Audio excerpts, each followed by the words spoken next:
Kesev, thank you so much for speaking to us today. Obviously a bit disappointed about yesterday's loss. Not ideal, but tell us how you assess the wicket from your point of view. Yeah, obviously, like you said, not ideal, but I do think the wicket got better, and we had some decent conditions in our favour.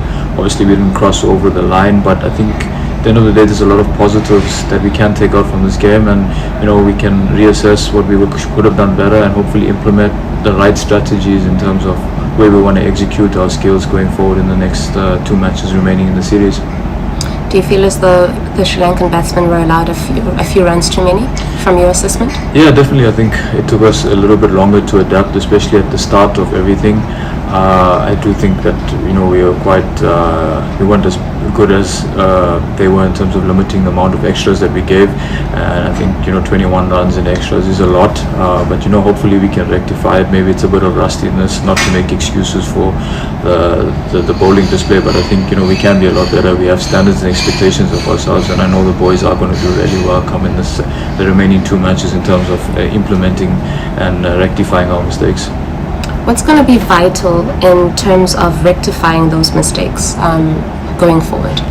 Yeah, obviously we probably sit with Gobes, our video analyst, and obviously assess maybe the lines and lengths that we did bowl. Obviously show a little bit more control in terms of limiting the amount of extras in terms of wides and no balls from there on in. That is something we can control, and yeah, just getting the fields right for the lengths and lines that we are going to bowl. So I think a lot of boys had a bit of reflection last night, which is good because we're showing growth and maturity and wanting to learn. It's just about implementing that and executing that come into the game situation. Aidan was speaking about concentration levels and the heat and the humidity of the conditions. How much of that comes into play when you get into the thick of things and the game starts reaching a crescendo? Yeah, it is obviously really hot and humid here. Fortunately enough, it wasn't as hot as we were yesterday, but the humidity played a large factor, and Aidan's 100% right. I think you fatigue a lot quicker here, and sometimes having that extra bit of energy helps you put things in perspective and think more clearly. So it's important that we manage ourselves in terms of the fluids and the things we eat during on the field, especially during those 50 overs. And hopefully from the fitness team, they've done an exceptional job, and I thought we were really good yesterday into managing guys' hydration and fitness levels and energy levels throughout the game. So full credit to them, and hopefully we can keep building on that to give us more clarity when those crunch times do come about. How do you feel about your own performance? You bowled exceptionally well. Yeah, I was really pleased with the way the ball came out. Obviously not ideal in the outcome of the game, but hopefully I can keep building and hopefully aid the team towards a winning result coming in these next 2 matches.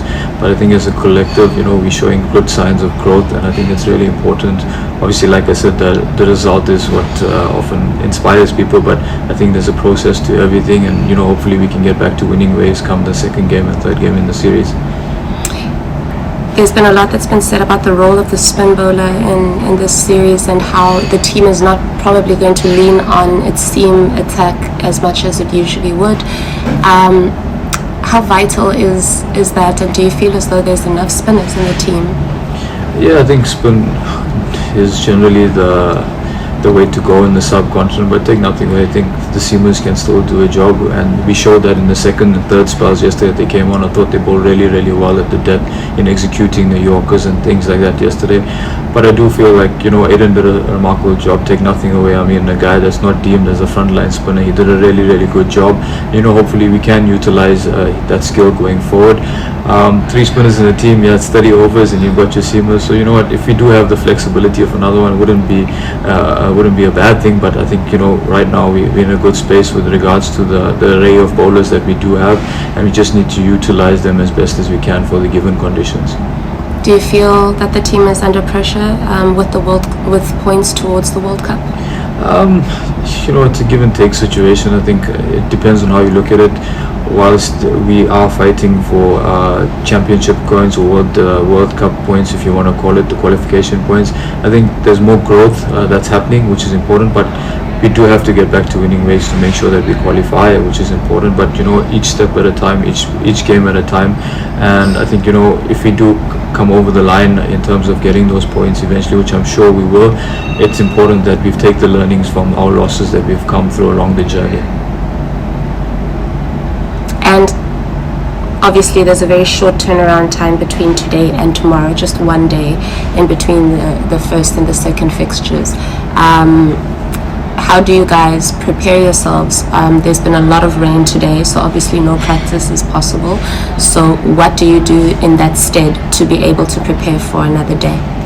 Yeah, I think managing your body is so crucial today.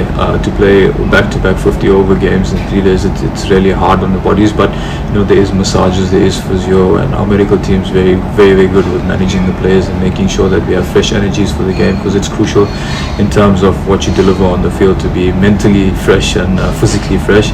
So I think the boys will be feet up today. Obviously, we'll have our chats in terms of our bowlers and batters meetings to see where we can do better. But be mentally recharged come tomorrow and fresh in the morning is as good as having a training session today. And final question, is the confidence still up? How's the team feeling right now? Yeah, I think obviously we were disappointed last night. Naturally, we want to win all the time and we don't like losing, but I still think the morale is high in the team. To come so close, it just means you just got to take one more step over the line and you're pretty much there. But yeah, I think the boys are still very confident and on a high in terms of our skill and trying to execute. So come tomorrow, hopefully we put that into implementation and come over the finishing line rather than obviously losing like we did last night. Sorry, one last question. The match ended extremely late yesterday. The team only arrived back at the hotel just after midnight. How do you maintain your energy levels throughout an entire match, and also like with the stop starts, how does one maintain the concentration with everything that was happening, particularly in yesterday's game? Yeah, obviously I think I only got to bed at 1:30 this morning. By the time the adrenaline kicked out and all that stuff and the melatonin kicked in from the body, but yeah, I think it's very important that we get enough sleep and rest and feet up during the day. I think we had a chat with Doc Hash this morning about it, and he says try get your 9 hours of sleep throughout the day and make sure you're sleeping at night. But yeah, I think the boys are professional enough and mature enough to manage themselves really well. In terms of switching off and switching on, I think a lot of us have played enough cricket to know when to switch on and switch off during games, especially with the stop starts. It can be disruptive, but I think that's where you manage your energies really well, where you relax and then you go back onto the field and switch on again. We can see it as a negative, but we can also use it as a positive to be able to have the time to just relax and then switch on again and manage ourselves really well during that time. Thank you so much for talking to us. Perfect.